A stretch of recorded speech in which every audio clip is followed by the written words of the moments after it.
Rick Ector hosts Legally Armed in Detroit, a completely free event for women interested in learning how to safely handle, load, and operate a semi-automatic handgun.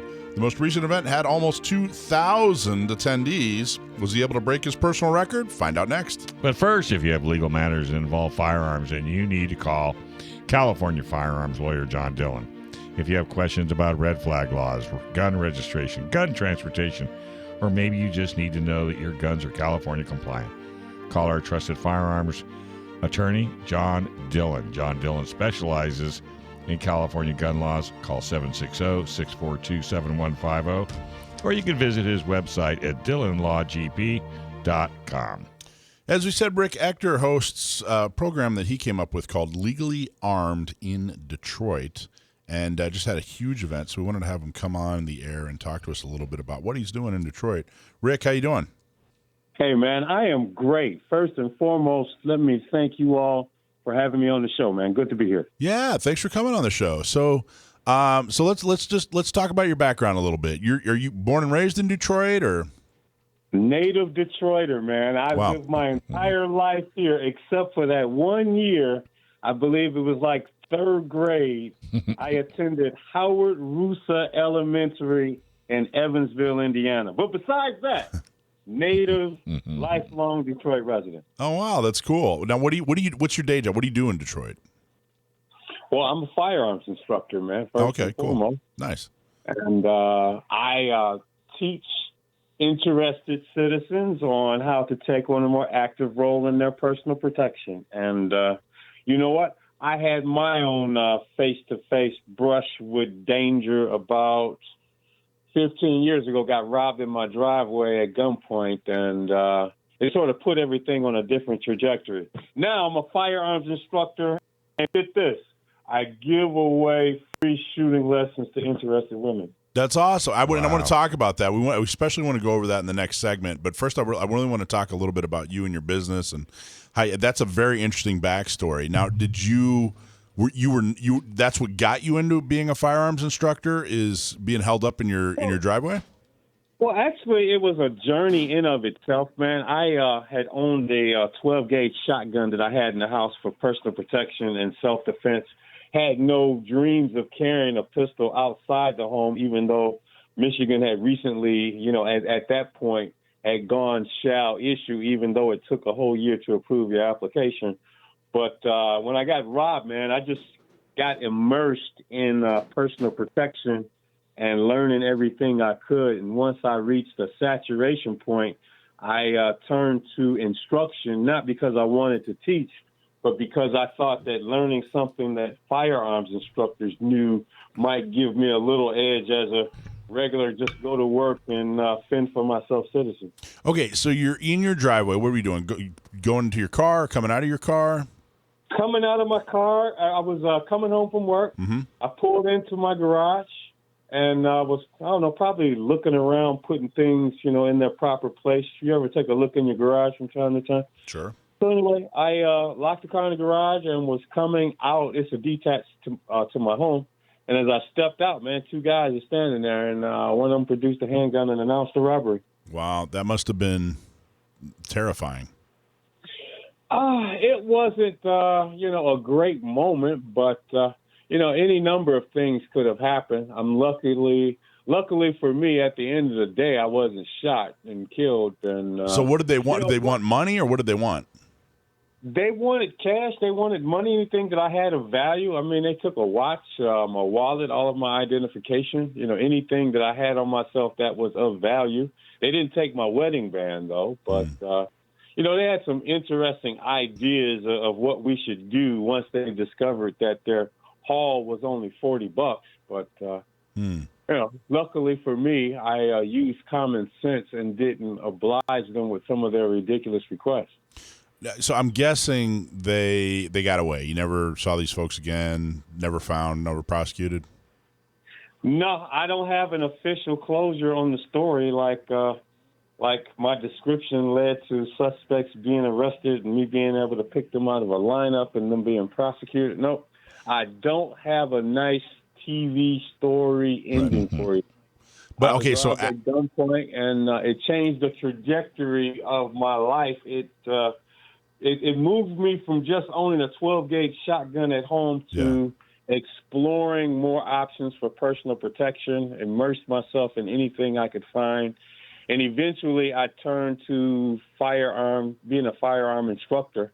Wow. I had no idea that I'd be an instructor one day, but I just started racking up certifications, man. And so did you, okay, so after that all happened, call the cops, or you just kind of let it go, or I'm assuming you at least called the cops. Yeah. I went through the whole thing, man. Yeah. I called the cops, and they came out, and, and then I had an appointment with a sketch artist, and they did their best from my hazy, recollections and trying to put together a profile, a physical representation, a picture that looked like the dudes that robbed me, man. But and then were you married at the time? At the time, I was. So and, did you sit down and was there like a conversation like, hey, hon, this really kind of shook me. I think I need to get a pistol, or how did all that go? Well, I mean, at the time, she was like dead set against it. Like I'm sure there are a lot of men out there across America who are entertaining this thought of introducing a pistol into the home and getting a carry permit. And some of those relationships, the man loses that discussion and he acquiesces to her anti-gun sentiment. Me and myself, I took the vantage point that I could very easily be planted in the ground at a cemetery somewhere, and people might miss me for a few weeks or maybe in a month, but eventually life will go on and people will start to forget about you. But that'll be that. Yeah. And that'll be that. And I don't want to sound, cold, but I mean, realistically, that's what we're talking about. Just think about people that you've known that have gone on. I mean, you feel really bad right around when it happens, but eventually, man, they sort of just disappear from your life. So you made the decision to get a gun. Did you, I'm assuming it sounds like you weren't, you had a shotgun for protection, but it did sound like you were like going to the range and anything like that. You weren't like in gun culture. When you told your friends. I wasn't. Not at all, man. It was like the furthest thing from my mind. I mean, I lived in a decent neighborhood, a decent job. I mean, I'm a regular guy, man, or at least as I understand a regular guy to be. I got up, I went to work every day, I came home from work. So when you told your friends things that happened in the house while I was away from work, wash, rinse, and repeat. And when you told your friends, "Hey, I'm getting a pistol," did you get a response?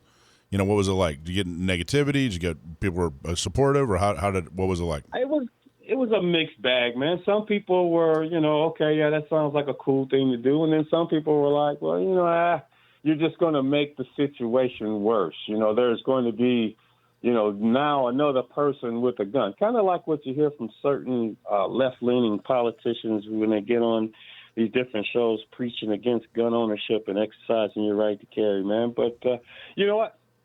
I know what it's like to be on the wrong end of a handgun, man, in your face. And I was undeterred from my experience, and I was resolute that if that situation ever happened again, that I would have more of a say in the ending. That's a good way of putting it. Very good. You're laughing. I am so serious. Yeah, no, that's a good way. I'm just laughing. That's a creative and accurate way of putting it. That could be a T-shirt. Yeah, really. So and I get it. It's there's all this rhetoric. When nothing's going on, there's all this political rhetoric. And they talk about the other side, the anti-gun side. They throw out these statistics, and you're more likely to be blah blah blah blah blah. But when the stuff hits the fan, all that rhetoric falls away. All that malarkey falls away. People know that a firearm is the most effective self-defense tool ever created. And if there's a problem, if there's a serious problem and people want to defend themselves, they know they want to be the ones with the firearm. In an interesting way, I must confess, man, looking back on it now, paradoxically, I'm glad it happened. I'm glad that I'm no longer walking around with my head in the clouds, Pollyannish, thinking that nothing negative or bad could ever happen to me. And, Joey Blue Skies, I'm just thinking that it's a beautiful place out here. And I had a dose of reality, and I had a lot of ground to catch up in what I perceived to be a short period of time, and I made up the ground as diligently as I could. And, man, it's been an interesting journey. Well, now you talked about politics a little bit, and Detroit tends to be left-leaning, and Michigan in general is a little bit of a battleground state. There's some, they'll have some left years, some right years, some Republican years, some Democrat years, but it's not an anti-gun state. I mean, it's in a lot of ways a very blue state, and Detroit's definitely a blue city. But it's not necessarily an anti-gun state. Am I wrong, or tell me a little bit about that? Man, you know what? There are a lot of people in this world and in this immediate community, right in Detroit proper, and immediately after. There are some people that have varying levels of importance that they attach to gun ownership. Here's the thing. Many people that I know have come across who live in my community, in my neighborhood, they own guns. I mean, Democrats own guns, too.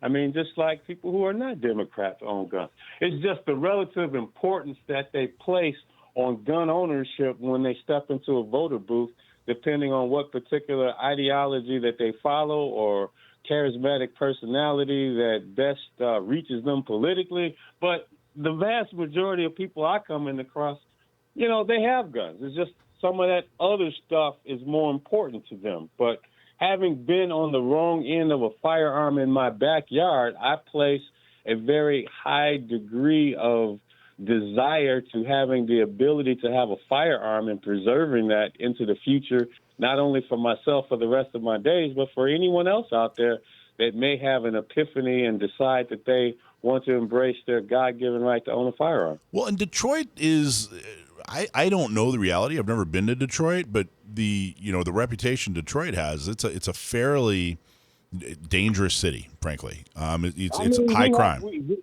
Don't mince any words. It's a lot of crime here, a lot of violent crime here. And you know what? Many crimes don't actually make it on TV because they're not sensational enough, but something really bad happens to somebody on a regular basis around here. Yeah, so having a gun is pretty important. I think it's important. It sounds like you do. I don't. Let me tell you, I don't leave the house without a gun. There you go. All right. Well, hey, we're going to have you on in the next segment here. We're going to talk about your program now that we've gotten your background. Right. So don't. All right. Hey, do you have jewelry that you don't wear anymore? Maybe a watch that's just gathering dust, or maybe it just doesn't work. Well, what if you went to Leo Hamill's and sold it? You could use the cash to get a gun, or maybe take the pistol class you've been waiting to do. Well, when you sell your used jewelry or watches to Leo Hamill, not only do you get the best deal in town, you're also supporting the Second Amendment advocate. One of the easiest ways to support the Second Amendment is to support our partners like Leo Hamill. Call 619-299-1500, or you can go to his showroom right there on San Diego Avenue in Old Town and always get awesome service at Leo's. Find them online at leohamill.com. So we're talking to Rick Ector, who's in Detroit. He's a firearms instructor, and he has a lot of really cool events and programs and training that he does. And we just heard his background story, and Rick, fascinating. Really interesting the way that you got into a firearms instructor. Honestly, I think it's probably the best way. There are a lot of people that go into firearms instruction through law enforcement or former military, that sort of thing. But the fact that you were face-to-face with the real purpose and need, and that inspired you not only to defend yourself, but to help others, I think that's an extremely cool story. Man, let me tell you, I wish I had been more forward-thinking, more committed to this idea of personal protection when this idea first entered my head. But you know what? Through life experiences, serendipity, things happen, man, and you find yourself right where you should be. So tell us about Legally Armed in Detroit. Yeah, it's a gun rights advocacy site I run here in Detroit, man, to inform people about personal protection, various solutions, if only to increase your level of awareness, personal protection, and how to be more safe, man. And I saw a local news story approximately 11 years ago about a woman's body that was discovered just laying on the street. She had been sexually assaulted and killed and just discarded like trash. And unfortunately, there have been repeated incidents similar to this where a woman's body is just found, discarded in the alley or in a dumpster after she had been raped and killed. But back to that initial, incident that I referenced, I thought about it, off and on for a while, man, and I was wondering if there was something that somebody could do to help, Yeah. And eventually I settled upon the idea of offering women a free firearms training. Wow. I would just get a gun range, negotiate, to get the place for free. I would pay for the ammunition. I let them use my gun, get a few fellow friends and firearms instructors. Had 4 other guys help me out. And we would just go on social media, man, and try to get the word out as best we could that if a woman was interested in learning about guns, you meet us at the gun range and we'll give you a briefing and we'll let you shoot our guns and we'll have the ammo and all the safety equipment. And then you can make your mind up if this was something that you wanted to pursue. And we trained 50 women at first iteration, man. Nice. And see, I get that response from a lot of people like, yeah, nice. But Yeah. see, the way my head works, man, I wanted 200 or 300 people to come out that day. Yeah, I know. So I'm with you on that. That happens to me all the time. We'll have an event, and I'll say, gosh, if I hope we get X amount of people at this event. Right. And if we get it, I go, man, I wish we had like 10 more. If we just had 10 more. Never satisfied. I can totally relate to you, Rick. I know how you feel. And that first one where you had 50 was 11 years ago. Is that right? That was 11 years ago, man. And I just stuck at it, just kept at it. A good friend of mine, actually, he was more of a mentor back in those days. Ken Blanchard, blackmanwithagun.com, if you heard of him. Yep. But he implored me to continue, man. He said, hey, follow this road, see how far it goes. And I kept pushing, and we just kept growing. Like 50 became 100, 200, 400, 600, 800. And how many did you have this year? This year, just last weekend, we had 1,200. Wow. This year, you see, and then you hear you guys going like, wow, that's a lot of women to train in 2 days, right? Well, see, a couple of years before that, I had 1,900 plus. Wow. Right. So since then, a lot of things have happened, right? Everything has come back online. So having it at that time of year in August when the Dream Cruise happens here, where everyone pulls out their classic cars and stuff, people are doing stuff, and then this year, for whatever reason, this big news agency, that distributes press releases, they felt that my press release wasn't, I guess, in the public interest, so they didn't run it. So I had to do a lot of local podcasts and local radio and TV shows to get, the word out as to when we were having it. And we were able to scrape out 1,200, man. And, well, let me ask you, talk about the logistics. If you have 1,900 women, how does that work? How do you train 1,900 women in 2 days? How big's the venue and how many people? A lot of help, man. First, you need facilities, you need gun ranges to allow you to do it. And, of course, you can't have 1,900 people all show up at the same time. You have to create a different schedule, an online registration process, spread them all throughout each day for 2 days. You have to have a lot of qualified, trained people who are firearms instructors, range safety officers. You need donors to let you use their guns. You need people to donate ammunition, earplugs, safety glasses. So is it okay, so there's more than one It's a range? full-time job. Yeah, it sounds like there's more than one range involved, or is it all in one? Last couple of years, we've had 2 gun ranges going simultaneously at 2 different locations for 2 days straight. Wow. Okay, so a woman shows up, and what does she get? What actually happens? What's her experience? Her experience is she signs in, she registers, she gets an e-ticket, she shows it, she goes in. We have a generalized informational session, called a range briefing, where they're taught fundamental firearm safety, shooting stances, some basics that you need to be a safe handler of a firearm, and a general overview on marksmanship, on how to get good results on your target. Once they do that, they paired up and matched up with a vetted, credentialed, real-life firearms instructor one-on-one in the booth, and they shoot 20 rounds of 9mm ammo at a target, and then we take the target down, we take pictures, and, man, look at all the smiles we create. That's amazing. That's very cool, man. Thank you. Whether it's 1 or 1,900, that's an amazing thing to do, Rick. That's awesome. By the way, you have a goal. I have a goal? What's my goal? 1,900. 1,900, yeah. How many do you do? Well, we do. We have a couple of different programs. We have our shooting social, which is this sounds more similar to the shooting social, and then we have our women's program. Do you ever get 1,900 in a setting? Not in a setting. No. Well, I'm saying you. Good man, give this guy some challenges. Well, I don't know if I can. I don't even. I was like, I don't even know how you could the do logistics. that. I don't even know how that happens. Wait a minute, he has You friends. know what? See, you just don't start out at 1,900. Nah. You start out with a dream of 1,900. You get 50, and as you go and as you grow, you start to encounter snags, and then you resolve those snags that inhibit your growth, and you just keep pushing. The next thing you know, it's what, man? It's 11 years later, and you're training people by the thousands. You know. Right. Hey, Rick, don't let this guy kid you. Okay, he started out with San Diego County gun owners. We had what, 10, 15 people that joined. Yeah. And Started out with 30 people. Yeah, and he says, "Boy, if I could just get 40.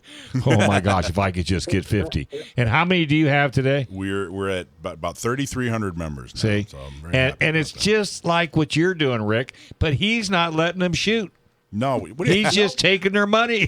That's all not he's true. doing. We do education. So is it one time a year? That's one day you guys do all, And I do it just or one once weekend, I should say. a year. But you know what? There have been like clamors and folks who are just dying to replicate and duplicate this program. At Yeah. a time, I was thinking about, just doing a traveling caravan. No, I think the solution I'm settled upon, man, is to duplicate myself in other places by Right. teaching other people how to do it. And you know what? Probably come up with a weekend out of the year where we do it all simultaneously in unison. That'd be And cool. just have a great American shoot-off. Well, you guys are so much on the same plane, except he could be a part of San Diego County gun owners because we got San Diego County gun owners, we got Inland County gun owners, we got Riverside County gun owners. We're working on L.A. County gun owners, and it's just like what you're doing, Rick. It's one baby step at a time, and to get an organization that can do what you're doing, just like what Mike's doing with his organizations, that's the key. So you're going to make it. I have no doubt you're not yeah, going to make and now are they all? Are there? It's all women. All women participants. I mean, here's the thing, man. That's what inspired this incident. And they are the preferred target victims Yeah. of bad guys, Yeah. especially those who are into rape. And this, unfortunately, in the story I originally referenced as the genesis of this program, not only raped you but killed you. So, Right, at the end. Ooh. Well, it's definitely. I've talked about this before, but that's one thing I definitely learned from my wife was women live in a very different world than men live in. Alicia, when I walk out the door, we're in the same world, but the threats that I have to deal with and the threats that women have to deal with are very, very different. Correct. And it's something I had to learn, and the things that they have to put up with on a kind of a trivial, basis, very different than the things I have to put up with. But it's those threats that are so different. I don't understand why every woman in the world isn't pro Second Amendment, pro gun, carrying, having a CCW. Well, I think they're just afraid. Wouldn't you say, Alicia? I agree. They don't have a really great understanding, and they don't even know what they're fearful of. And Right. once they gain that knowledge, that fear tends to go away. They only know that if they walk outside or after work or out of a grocery store, they're constantly nervous until they get in the car and lock the car up. But they don't know what to do about it. Right. Because nobody wants to talk about it. Nobody wants to do like what Rick's doing and like what Not Me SD is doing. So, we in the industry just has to keep fighting every single day along with, San Diego Gun Mart. You guys work on a daily basis to get people, interested. And it's not and I'm sure, Rick, you understand it too. It's not just women. There's men out there scared half to death to go out alone. But then, you know what? I get calls from guys like, how come you're not doing this for guys? And I'm like, look, man, because you're a guy. I mean, they're women. They need it more. I mean, So how do people help? And you want to learn how to shoot a gun, go learn how to shoot a gun. Yeah. How do people help? How do people find you? How do people help? Do you have a website, or tell us a little bit about that? Absolutely, man. My blog is legallyarmedindetroit.com. I'm on all the major social media sites. I can't keep up with the billion that are out there, but if you look for Rick Ector Detroit CCW, you'll find me on Instagram, Twitter, YouTube. I mean, you name it, I'm out there. Look for me. You can't miss me. All right, buddy. Hey, it's always good talking to you. Keep up the good fight. And trust me, I'll get Mike up to 1900. It'll only take another week. Alicia Curtin from Discount Gun Mart. Hey. Next. But first, do you ever wish cleaning your guns was easy? Well, you can clean, lube, and protect your guns with CO1. CO1 CLP Plus is natural, non-toxic, and environmentally friendly. You can clean your guns easier and faster, and you'll also smell better, too. One and done with CO1. Ask for it by name at your local gun shop or get some on their website at CO1.com. That's CO1.1.com. Okay, so our special guest we've already talked to a little bit is Alicia from Discount Gun Mart. How are you? Hi, good. How are you? Thank you so much for being on the show today. Thank you for having me. What did you think of that last segment? He's wonderful. Yeah, it's pretty cool. You know, one thing I'm curious, I'm thinking now, I wish I would have thought of it at the time, is I'm curious what his profession was before he was a firearms instructor. I get the feeling he's successful in whatever he attempts to do. Yeah, he had He's a neat guy. way to present him. He'd make a good instructor. He could have been a school teacher. He could have been whatever. Right. Yeah. He had a good gift for gab, as he did. We should have him back. I want to keep tabs. Rich found him. Rich always finds the most interesting folks. And but I thought it was really interesting. I think it's fantastic that he focuses in on women. Right. Now, you're a firearms instructor? Correct. Well, how long have you been a firearms instructor? Going on 2 years. Awesome. Total. Wow. What got you into it? You know, it's kind of funny. I grew up. I did not grow up around firearms. Never touched one. Never saw one. Just saw it in movies. Mm-hmm. I ended up marrying a man who was in law enforcement, and within a year or two of being married, he took me out because he says, you know, it's on my hip. It's going to be in the house. You need to, get to know how to use it. And so we did. We went to the range once, and after that, anytime I wanted to go back, I enjoyed it. And each time I wanted to go after that, for him, it's work. And so it was kind of often, not today, maybe tomorrow, maybe later. It just was not something that he was excited to go back and do. Yeah. And so I just kind of gave up. And then I'd say about 15 years ago, a good friend of mine was given a firearm for Christmas. And she grew up hunting, but she didn't know pistols. And so she asked if I wanted to go because she didn't want to go by herself. And I knew not a whole lot either, but I'm always up for something new. So I was like, yeah, sure. So I went. And from there, it was just it opened my eyes to what I didn't know. And so we took some classes. And I've trained over the years with some wonderful people. And I've taken class after class. I've taken every opportunity that I could to train under whoever I could get my hands on. And I've tried to take everything that I've learned from all those training opportunities, and I've tried to then impart that to people that I work with now. Mm-hmm. And I just found that I had a passion for it, and I love it, and I love sharing it with people who need it. What was your most memorable training? Who did you like the best, or what did you learn, or what's something that sticks out? Something that sticks out to me is I worked with Armitage Tactical. I worked with Clint Armitage up at Armitage Tactical. He was actually putting on a filming and producing a TV program that ended up not getting picked up, so it never aired. But I interviewed for that, and I was accepted, and I made it onto the program. And the premise was they wanted civilians with no formal tactical training, but were considered very safe. So basically, intermediate or better shooters who were ready to be challenged and very safe while doing it. And it was a week-long filming. Wow. So your family was never into guns. Correct. Now you are. Correct. What are they saying? They're proud of me.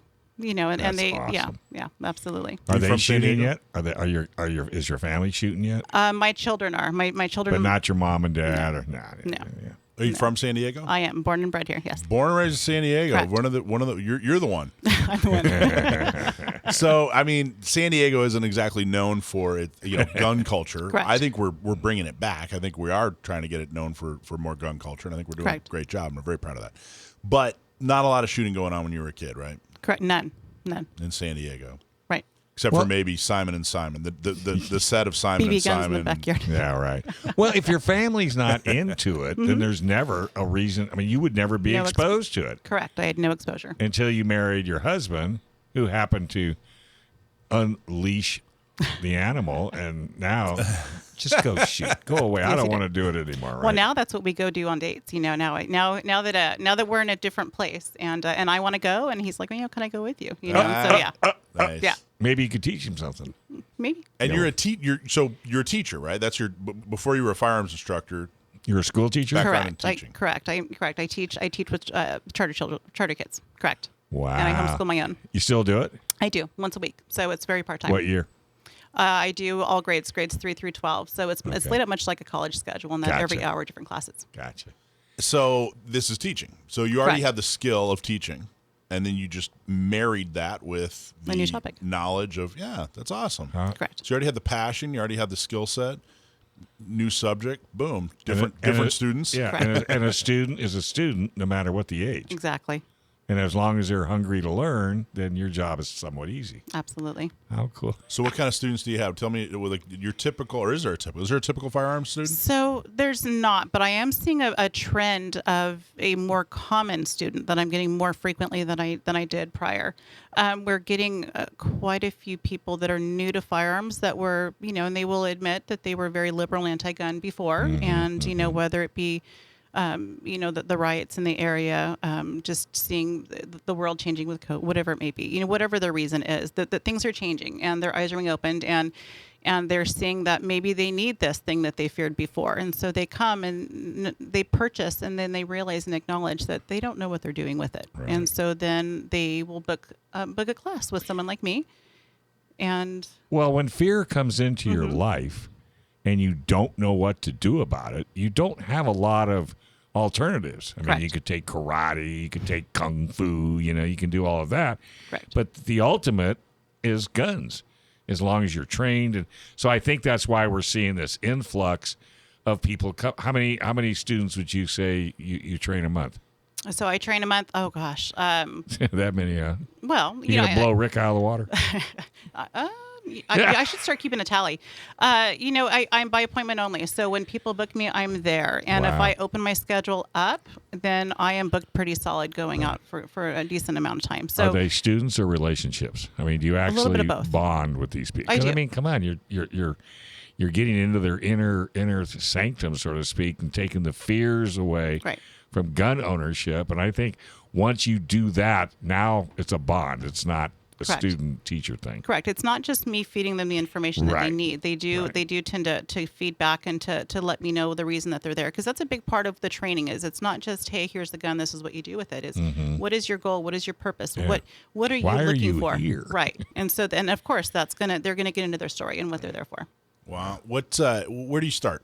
Well, after you've determined, where do you start with the training? After you determine, okay, this is why this person's here. This is what where do you usually start? What do you find is the place that most people need to 10 begin? push-ups. So initially, I just, kind of assess their needs, whether, are they looking to get their CCW? Is this a home defense gun? Are they looking to compete? Are they looking for just a fun range gun, hobbyist, something to do with friends? We kind of start there, and then we kind of pick out a number of things that might meet their needs. And then we start with the basics. I start first thing before we get hands on any firearms at all, is we go over the firearm safety rules, make sure that they understand that and that they know what to do and what not to do. And then I want to get the firearm in their hands and show them hands-on. I can talk all day, but I want them to learn hands-on so that they can equate what I'm saying with what they're doing. And so we get in there and we learn. I teach them about the mechanics behind the firearm, not just, hey, this is your slide and you press this slide lock up to make it stay back. Well, what's happening? I will disassemble and field strip the firearm and show them, how does that slide lock manipulate? When you insert an empty mag, why does your slide stay to the rear? So kind of understand the mechanics of gun. And when they start to understand that, the fear of, is it going to go off by itself? Is it, all these things that people that don't know fear, they start to understand the mechanics of how it works. So I spend some time teaching them not only, that you trigger press and it goes bang, I teach them how and why and how that process happens. Okay, so here's something I like to ask instructors after we get to know them a little bit. A little lightning round. Okay, ready? Uh-oh. Yeah. So You've been here an hour, so you're done. So Weaver or isosceles? Oh, Weaver. Well, modified. All right. What are you talking about? Not for people that don't know. It's two different kinds of stances, and there's always a big argument. Everybody makes a mountain out of a molehill. 9mm or 45. Ooh. The world's moving to 9, so I guess I'll go with the 9. Glock or 1911? Oh. You know, that's a hard one. So I don't own a 1911 yet. All right. But I want one. So I want to see a 1911, but I've been thus far a Glock girl. Most Glock people want to learn or want to own a 1911, eventually. Right. Yeah, but I teach them. I can I teach people to shoot them. I shoot them. I just don't own one myself, but I have desire. I want one. AK or AR? AR. I think that debate is like long done, right? I don't think she answered quick enough. I know. Like AR's just one. The AK guys, you guys just lost. I'm sorry. It's over. Is that like beta versus VHS? It's it kind of is, but so. Yeah. So those are all the big. Those are as big in the gun world as Kirk or Picard is in the Star Trek world. And equally as important. Right. Now, do you train through discount? I do. You don't do it separately yourself. I can and I have. Well, if you want private one-on-one, then you can do that as well. Correct. Okay. Right. Absolutely. Very good. But go to discount. Discount's been great. Well, We're actually having of our meeting course. at discount. We're having our meeting there. Our monthly meeting in August is at Discount Gun Mart. Right.